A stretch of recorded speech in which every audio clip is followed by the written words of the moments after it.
Welcome to the We Talk Health Podcast, the official podcast for West Tennessee Healthcare. Please be advised that this podcast is not intended to replace any medical advice.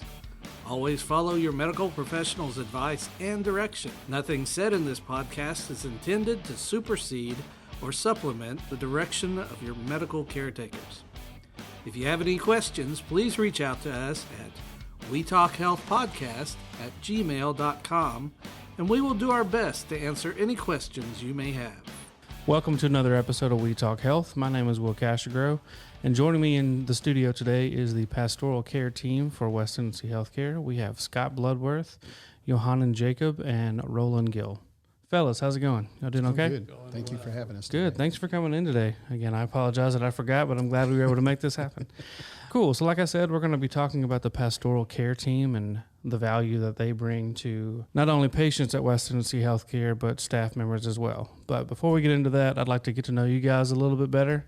So, Mr. Gill, how about we start with you, or Mr. Roland, Mr. Gill, whichever one you'd like me to call you. We'll start with you. Just kind of tell me a little bit about what you do, and then maybe what you like to do when you're not at work. Okay. I got introduced to the chaplain work when I was a pastor in Oklahoma back in the 80s. And Okay. was in a small town that had a small hospital. And the way that the chaplaincy was taken care of, the Ministerial Alliance, the members volunteered, and we'd take a week about every 3 months or so and just cover the whole hospital. And that's how I got introduced to it. Cool. Found that I had an affinity for it. I did hospice chaplain work for about 10 years in the early 2000s. When the opportunity opened up to chaplain here at the hospital, I applied for it, and God's providence, He provided the opportunity to do that. So that's how I was introduced to take care of folks, especially with health needs. Yeah. Some at the end of life, some at the beginning of life. Sure. So That's amazing. And I found that was kind of my niche as far as ministry was concerned. Mm-hmm. That's awesome. So what do you like to do when you're not at work? Pretty much nothing. Okay, fair enough. I've gotten to that age where the less I have to do, the better I like it. Okay, that's fair. Haven't touched a golf club in 12 years. I would like to do that again someday, but Yeah. I don't know that I want to get out and deal with the Tennessee heat. Oh, to yes, do it's that, so. brutal, especially lately. Yeah, haven't fished in about the same length of time. Wow. So, yeah, all those hobbies that I used to do to kind of stay in shape, I've given up. About the only thing I do now is follow my dog around. Okay. Well, that'll keep you in shape just doing that, too. Yes, it will. That's amazing. All right, so Mr. Jacob, how about you? I was basically an engineer, Okay. mechanical engineer, and in 2008, the place where I was working, they closed. Mm-hmm. But I was an ordained minister since 1992. Okay. I was helping an Indian church in New Jersey. Oh, New Jersey. That's cool. How'd you end Yes. up in Tennessee? But when my work was finished, means the place was closed, I wanted to be in full-time ministry. Also, I do administrative work for a mission in India. It's called Voice of Gospel Ministries. Okay. I am the president here in the United States. I wanted to be full-time involved in the ministry. And to answer your question, how I reached here, one of the board members used to be living in Meaden, Tennessee, and he had a Bible school. And he asked me to come and help him in teaching there. That is why I moved it to Tennessee. Okay. And that was only in the evening classes, so I had the whole day. So I wanted to serve the Lord in the daytime. And Sure. I joined here in West Tennessee as a volunteer in 2009. And since then, for the last years, only the last year I became a staff. Before Gotcha. that, I was a volunteer Okay. here itself in the hospital. Yeah. Well, that's amazing. Scott. Well, I was and still am a full-time minister, and opportunity arose with a former lead chaplain here at the hospital, and he asked me, we were serving as police chaplains, and he asked if I would come over and consider volunteering here at Jackson General, and that was in 2008. And so I came over as a volunteer, and then through general progression as chaplains retired and moved on or whatever. Here I am today, and back about 3 years ago, just prior to COVID, I was in name lead chaplain over all of our hospitals after our acquisitions, and here I am. And Jacob and I have worked together, well, since he got here in 2009. We've been together, and when we had the opportunity to expand the staff after the pandemic, we realized we were really hurting. Sure. Jacob consented to be tortured with me. So. Well, that's great. I've heard nothing but great things about the care you guys provide, so I'm glad that we're able to talk today. So we'll just start with your roles. So obviously the pastoral care, but I'm sure that is like an umbrella kind of title for what all you guys actually do. So just kind of whoever wants to jump in can just kind of tell me what you do on a day-to-day basis. Well, Roland and Jacob will know that's kind of a touchy spot for me, because it's so often that I take a cue off the old MASH episode with Father Mulcahy to where they wanted him to pray, and he said, "All I ever get to do is pray." Yeah. Because we all have particular skills. Sure. Like Liam Neeson, we have a particular set of skills. It's an amazing movie. Yeah, it is. It is. But anyway, we all have skills. We all have counseling, and to some degree, whether that's family counseling, and Roland was involved with hospice for a number of years. Okay. So we all have particular ministries that we fill, and I'll let them kind of expound on that. Mostly when Scott said about the counseling, it depends upon the individual, See, we serve the family more than the patients. Yes, the patients we pray for, but we serve their family when they are in distress, depending upon the person's conditions. Sure. It is not us actually. The Holy Spirit helps us. Sure. To, according to the condition, to talk to them the way they wanted to hear it. A lot of places, as human, we cannot say anything or do anything. Right.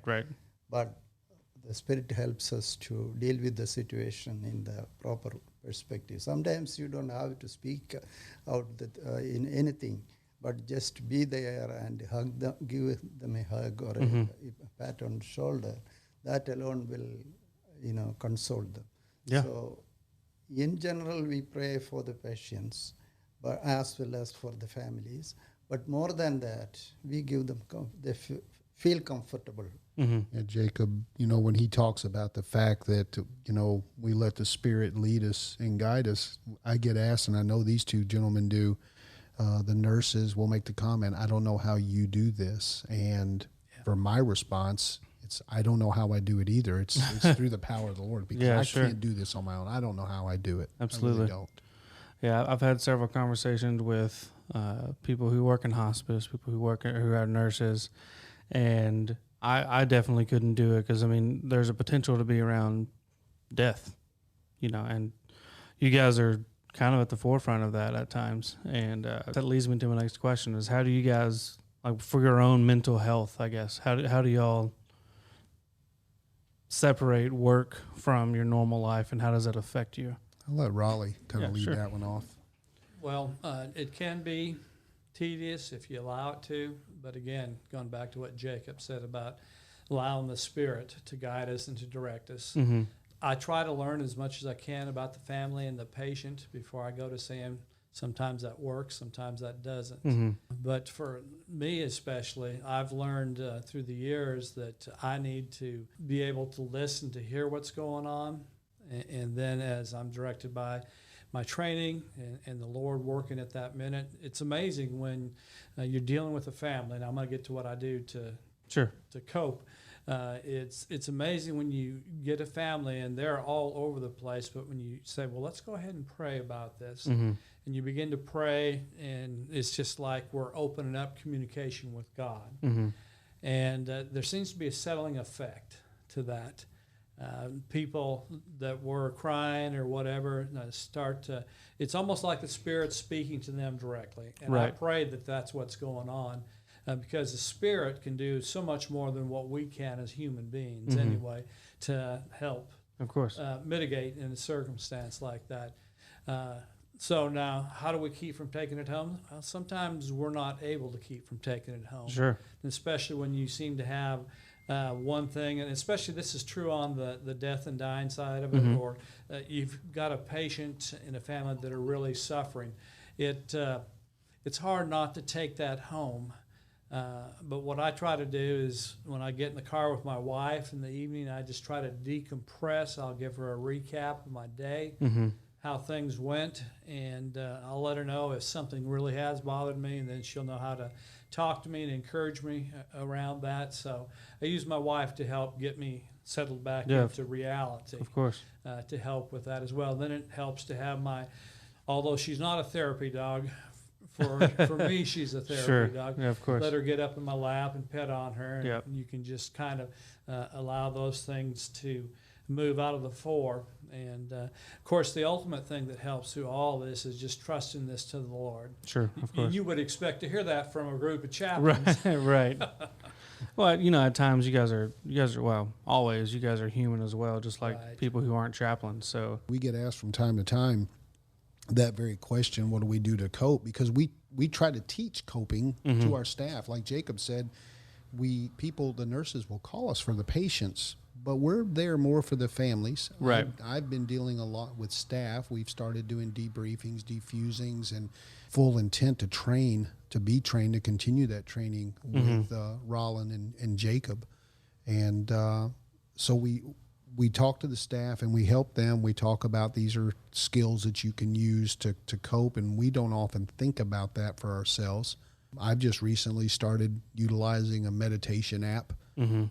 Post-COVID has been very hard because we lived through a trauma and we got so used to dealing with that trauma. of course. That now things have started to settle down. At least we don't have many people dying from COVID as obviously as we did.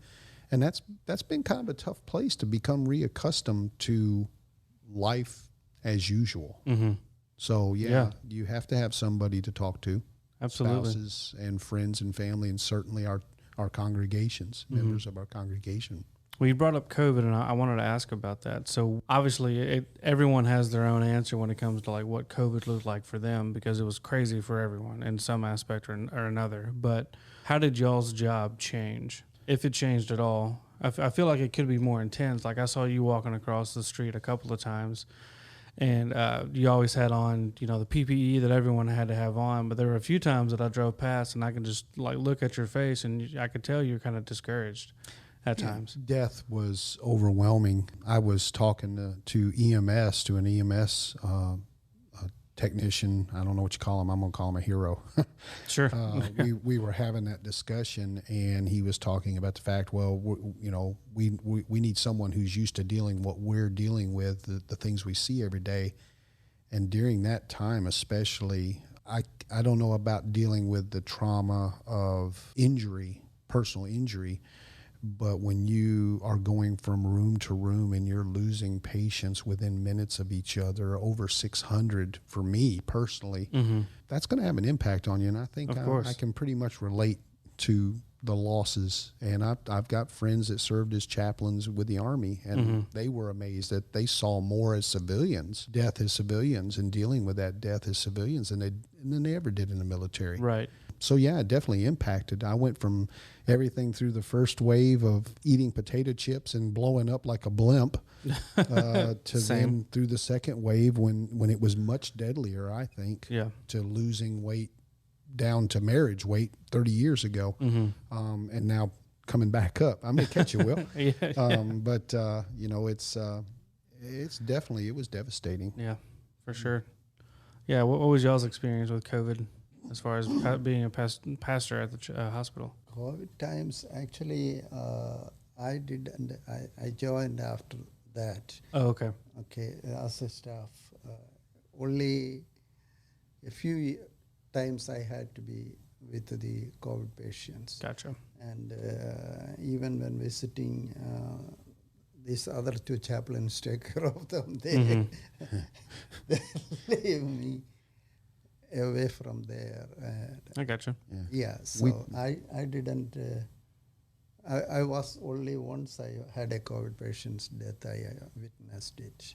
I got you. Yeah, We do our best to try to keep each other safe from that in as much Sure. as we can. And, Yeah, of course. And Roland has actually probably dealt more with yes. COVID than I have actually in this last wave. I came in when the second round began. Okay. And getting used to a lot of times when I was doing the work in hospice and somebody that had, some kind of contagion that you had to wear PPE and stuff. I don't want to say I got used to it, but, you get used to that. Yeah, of course. You learn how to talk to somebody with an N95 mask on.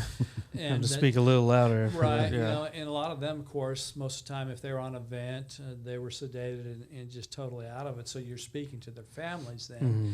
And initially, during that time, what was it, August, Scott, when we started letting families come back in on that second round? Second round, yeah, toward the end of August. Toward the end of that.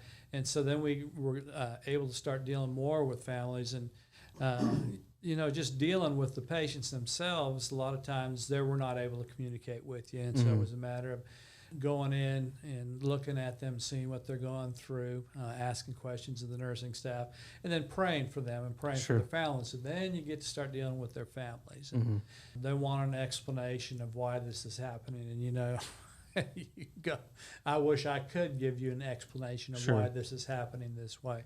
I don't know. And I don't know why God's allowed this to happen this way. I'm not even going to, try to suggest anything because all I got to say is whoever created this virus is evil. And, I pray that they get their comeuppance at some point. But, now as it's gone on and all of us on the staff have had COVID, even. I think, Jacob, you probably had the worst round with COVID. You had the early on COVID, and Scott and I have had it recently, the end of June and first part of July of this year. It didn't seem to be quite as bad, but the fact that you have to isolate, you have to quarantine, helps you to understand what the families were going through. Sure, of course. It's the biggest thing is I was just trying to make myself available to them as someone that they could look forward to coming to check on them, and if nothing else, praying with them and just beseeching God to intercede where He would. And it was hard, the young folks, and I was amazed at the amount of young folks that would contract COVID and not survive. That was just mind blowing. I mean, I'm used to seeing older folks die, different diseases and that stuff, but to see a young folk get it, in their 20s and not come out of it, and their heart gets so weak and finally it just gives out and they're gone. That was difficult to take, I got to tell you. During that time, I would spend a lot of time going down to visit the neonatal unit and seeing the babies. And just does some good for your heart to see some fresh life. Some. They're starting out, even though they started out preemies and that kind of stuff. They're growing, they're developing, and just helps you to thank God that of course. He has marvelously and wonderfully made us, and our lives really are so fragile. We don't think about that.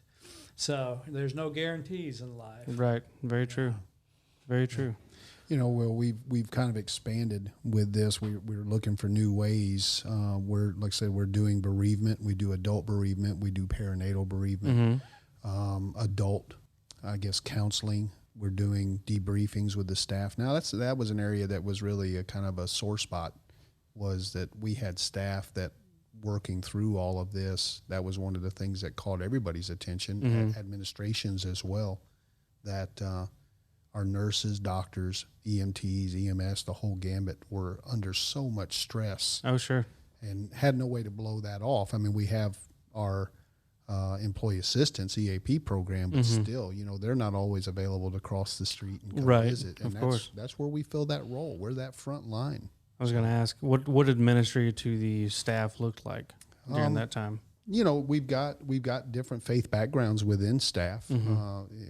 Islamic, Buddhist, and Christian, and the various Christian denominations, Catholic, Jewish.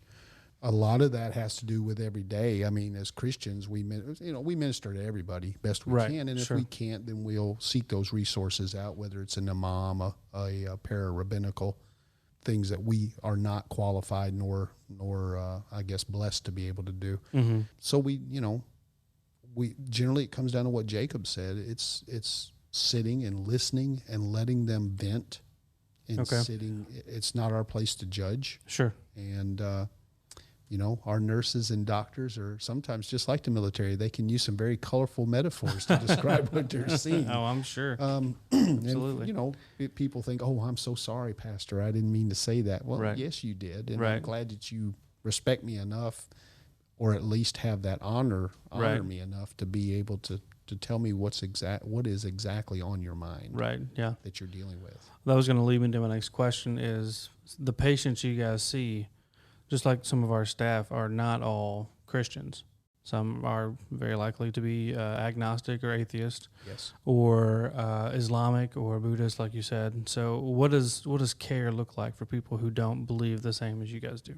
Well, I mean, for me, because of my mutt-like background, for me, I try to minister, and I belong to a very conservative faith background, so sometimes it's hard for me, but I've also, my dad and my family background is one to say, okay, you've got to set that aside to be able to help these people where they are. Sure.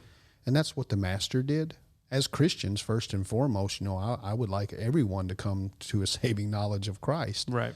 But when you're talking to an agnostic or an atheist, you just take them where they are and say, you let them say, if they don't want to talk about religion, okay, but I can still, as a Christian, just like the Master and Paul did, I can take you where you are and relate that to you are obviously a spiritual type of person. You care about the people around you. Where does that come from? And you launch from there.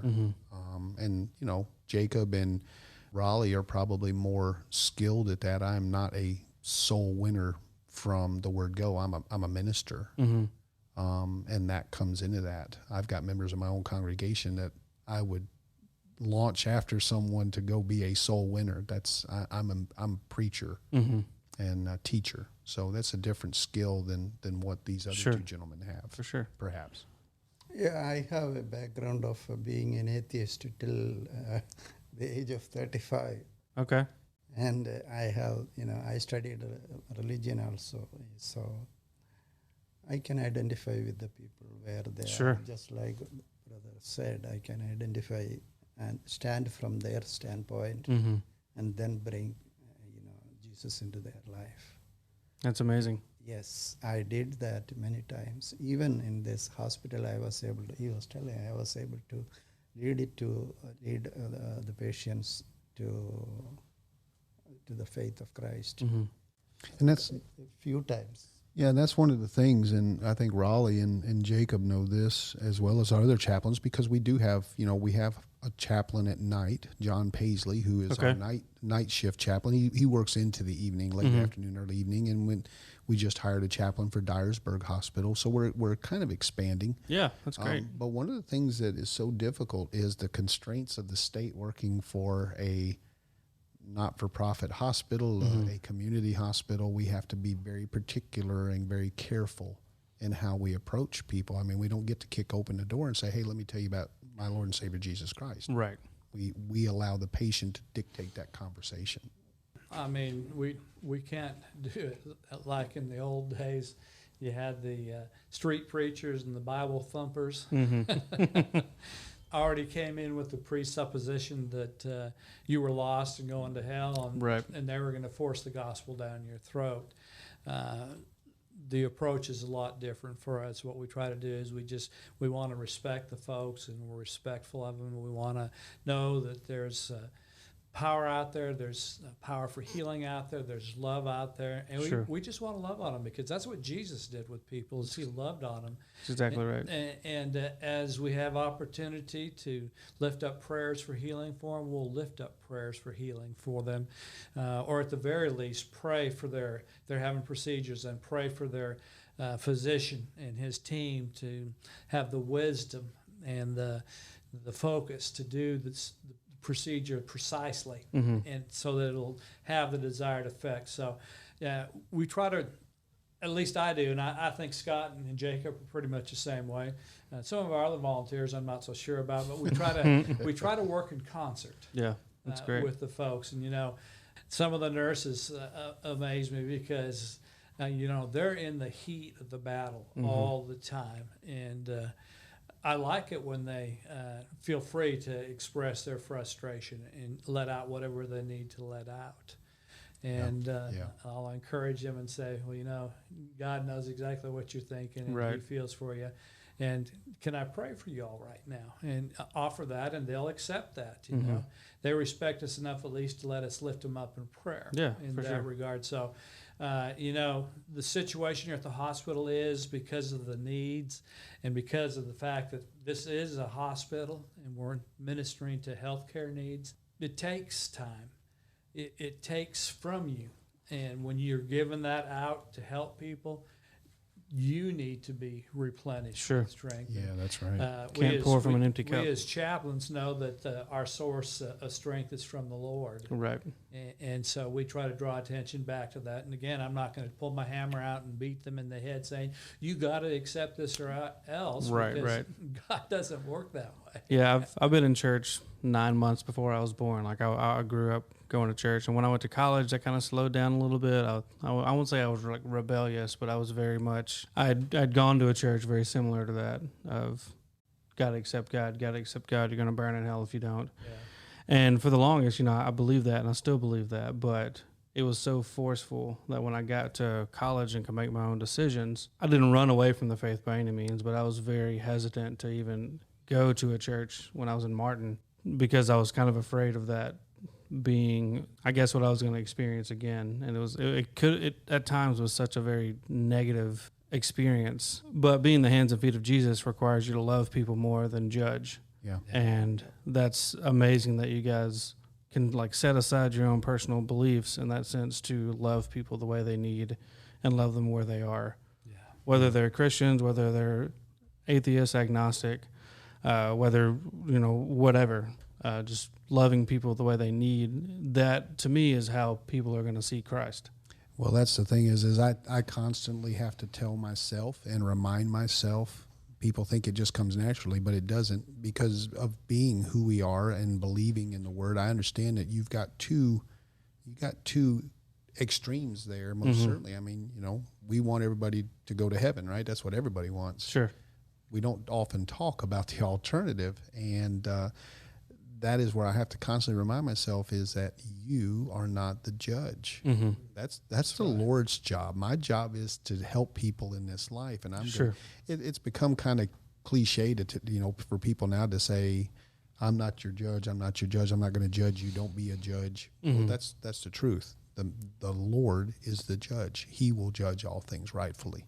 My job is to try to direct people to live the best they can, and follow what I believe to be the truth, right, and lead them that way. And that truth is one of, like Raleigh said, of love, of power, self-control, and it's not beating you over the head, making you feel guilty the whole time you're walking on this side of life. Yeah, I think that feeling, the being made to feel like you're guilty, is potentially a way to drive people away from the Lord. Again, I said it a second ago, but I think it's amazing that you guys do the opposite of that. Yeah. Well, thank you. Yeah, that's so needed, I think, especially in the faith today. So thank you. Thank you for doing that. So when it comes to patients at the hospital, say I have to come in and I have to have surgery on something, do you guys see every patient that comes through, or that's I imagine that's quite a bit. Yeah. So how do people know if they need spiritual care? How do people know to contact you guys? Well, we have the induction process to where they ask the questions: do you drink? Do you smoke? Do you want to see a preacher? Would you like a visit from a chaplain? Yeah. Gotcha. Would you like to visit from a chaplain? So we do get to request the induction request. Okay. And then sometimes the nurses will just say, this patient seems to be struggling. So we get a nurse's request or a doctor's request. Okay. I just told this patient that they have a life-ending disease. Mm-hmm. Would you come and speak with them and, do what you do? And we're blessed. The doctors, I feel like we have the respect of the doctors as co-workers. Sure. We have many doctors that will say, hey, I really need you to come talk to this patient and their family and help them understand that we have done all that medical science can do. Right. But yeah, we get requests from sometimes off the wall. You wouldn't think about it. Security will put through a request and say, hey, we need some help with conflict control.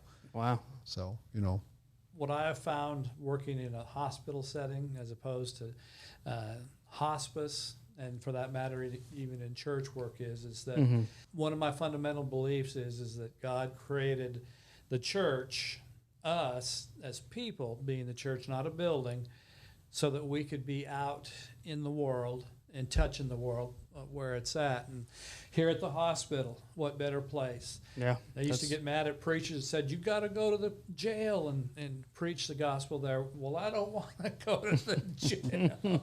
I'll go to the hospital. I'll go to a nursing home. I'll go to assisted living. But don't make me go to the jail. Sure. So I've found my niche in ministering to folks in the hospital. And That's so great. All of us need to find our niche in how we can minister. Yeah, of course. And be effective day in and day out. So I'm just one of those folks that I've learned that I can do it at the hospital, and that's where I'm effective. That's where God wants me to be. So, and my message from that would be to all people: whatever you do, wherever you're at, do it to the Lord's honor and glory, and just represent Him there, and you'll touch people's lives. Absolutely. So I get excited about it. You could probably tell. I can. That's amazing. I think it's amazing. Taking care of people looks different in different aspects. So this might be a weird, obvious kind of question, but what does ministry look like at a hospital compared to ministry, say, at a church with a congregation? Just like he said, we have a captive audience Well, that's a good point. to begin with. I guess people typically don't want to be in a hospital, and if they're in a church, they're Yes. typically wanting to be there. So that makes sense. Yeah. So see, my personal policy is, we give ourselves into the hands of the Lord to be used. Okay. See, there is a word called English available. You split into two, avail and able. You avail yourself to God for your service. God will make you able, the second half of the word. And so you will be available for God, for His purpose. I like that. I don't think I've ever heard it put like that. I like that. That's good, man. Can I use that in my next sermon? Yeah. I'll preach. That's Sundays my coming up. life's policy. So if it is in the church or in the hospital or in a restaurant, where it is, wherever, you must be ready to serve God wherever you need, where you feel the need of it. You make yourself available to God, and the Holy Spirit will lead you, whatever. See, because what I am saying is, I have been used even for a staff, in this hospital, a social worker. She had a need once. Means when I asked her, "How are you?" She said, "I'm okay," but I was not satisfied with her reply. So I asked her, "How was your?" Second question I asked, "How was your weekend?" So she had a problem with working too many hours in here and going home with all the burdens of the patients she has.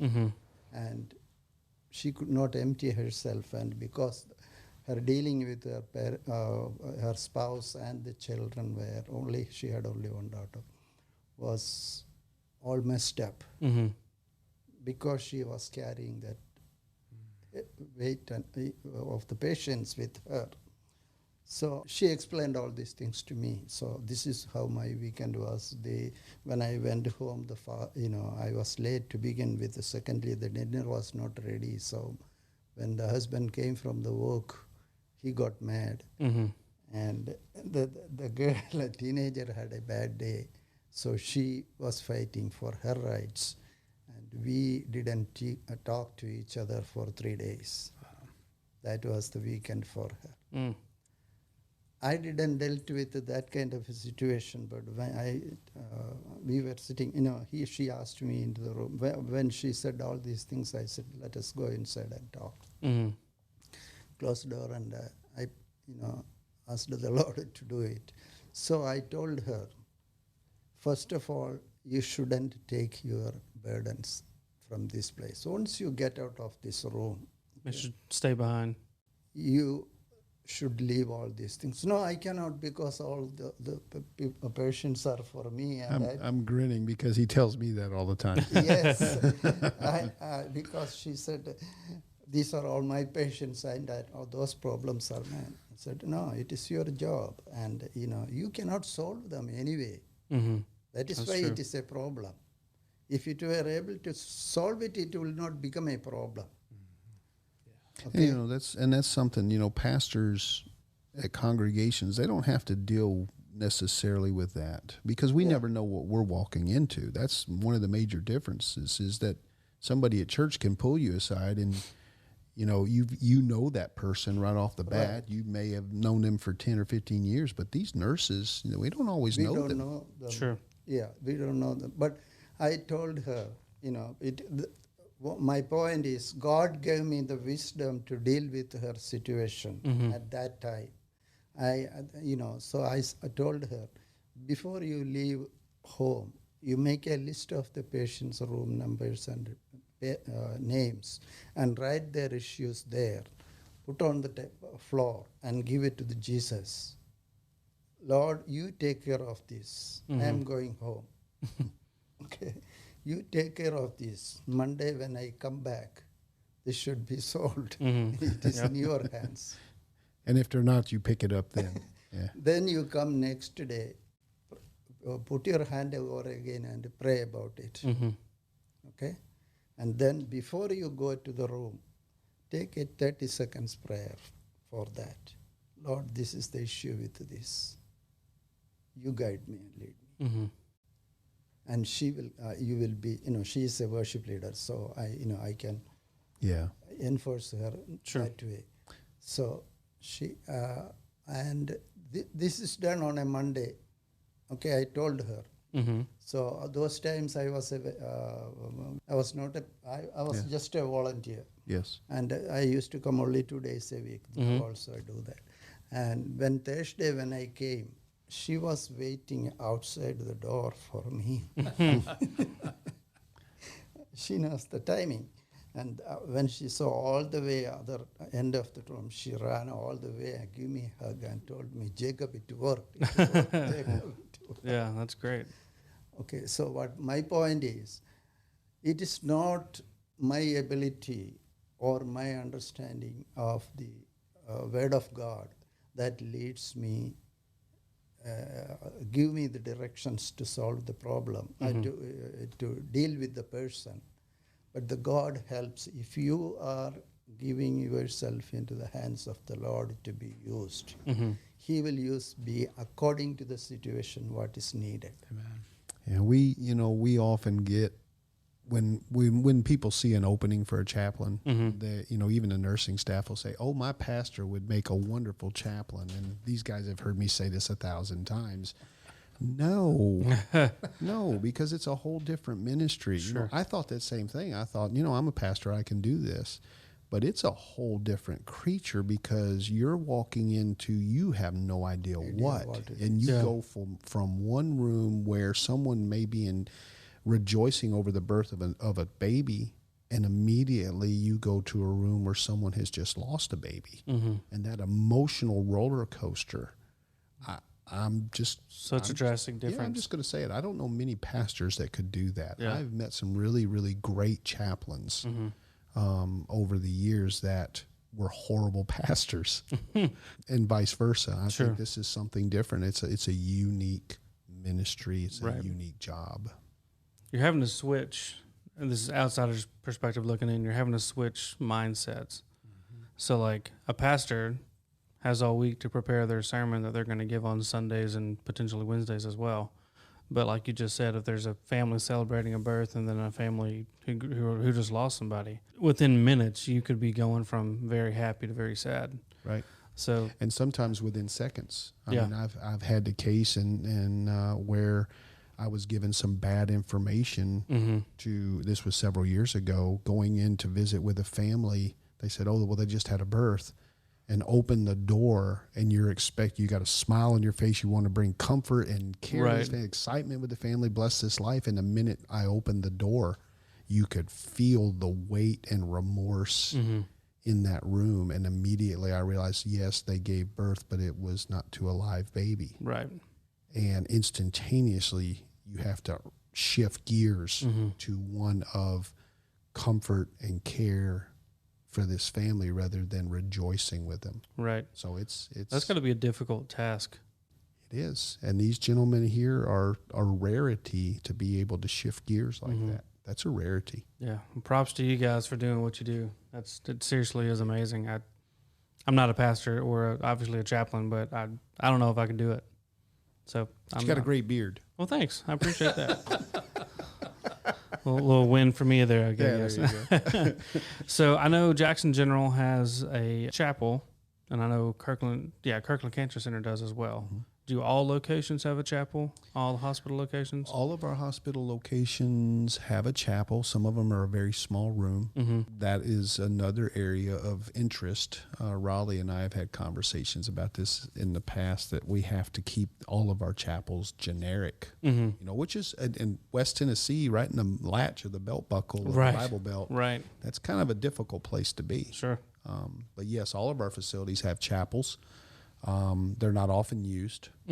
Dyersburg with Joey Edwards, who is our new chaplain there, we're doing our best to have that chapel moved. It's on the 3rd floor out of nowhere, away from everything, and we would I didn't know it was up there. Yeah, well, I didn't either until I got up there. I had to go looking for it. Right. Most of the chapels for our facilities are on the 1st floor, close to the entrance. Right. So we'd kind of like to see some adjustment with that. Yeah, for Chapels sure. are not often used much anymore, but it's great to have those available when you need to have it Yeah. for the family. Of course. I used to work in the lab when I first started working right after college. Inevitably, like 2 or 3 times a day, you'll hear the baby lullaby will chime 2 or 3 times a day, which is great. And also every morning I always heard an announcement about a devotion happening at like 8:30 every day or 9 o'clock or something like that. Does that still happen? Yes, it does. 8:15. Okay. 8:15, Monday through Friday. Gotcha. Okay. And those are televised, is that correct? Right on Channel 84, Okay. Hospitals Network, yeah. Gotcha. Okay. I was just curious if those were still a thing. I assume they were. I just didn't know. I just want to let people know we're here. 'Cause Yeah. a lot of times we try to stay in the background and we do too good of a job at it. Yeah. We get people, even nursing staff. I didn't know we had chaplains. Yeah. That's not a good thing. Right. For sure. Raleigh, I think I cut you off, brother. That's okay. I was done talking.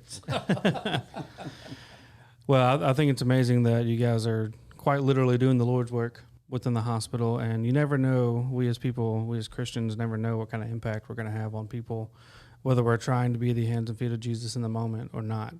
However many people you guys see annually, I can almost guarantee you that that number is much bigger, just because if you minister to a mom and she, feels better about some stuff and goes home and is nicer to her family, or minister to a dad and he goes home and is nicer to his family, in a way, through like the Lord working through you guys, I think you guys affect that.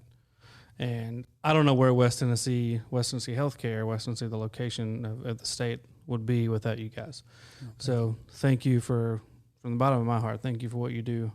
It takes a village, and you guys are all chiefs at it. So listeners, if you're out there and you're coming to the hospital and you might need some spiritual care, don't hesitate to reach out to Scott, to Jacob, and to Roland. They are amazing people. It was my honor to have you guys in my office hanging out and talking about what you do on a daily basis. So thank you all so much. Thank you. You're welcome. Thank Thank you. Thank you. And this has been another episode of We Talk Health.